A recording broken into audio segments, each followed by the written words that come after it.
Assalamualaikum warahmatullahi wabarakatuh. Selamat pagi Polantas Aceh Hadir. Minal aizin wal faizin, mohon maaf lahir dan batin.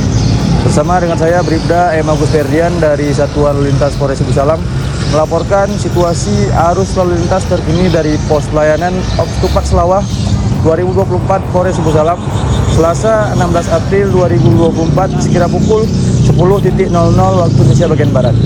Saat ini dapat kita lihat situasi arus lalu lintas terkini dari arah Medan menuju Tapak Tuan terpantau aman dan lancar. Begitu juga sebaliknya dari arah Tapak Tuan menuju Medan terpantau aman dan lancar juga. Kami menginformasikan kepada masyarakat pengguna jalan dan para pemudik terdapat 2 titik jalan amblas yang berada di Desa Cepu, Kecamatan Penanggalan, dan di Desa Tangga Besi, Kecamatan Semagiri, Kota Sibu Salam.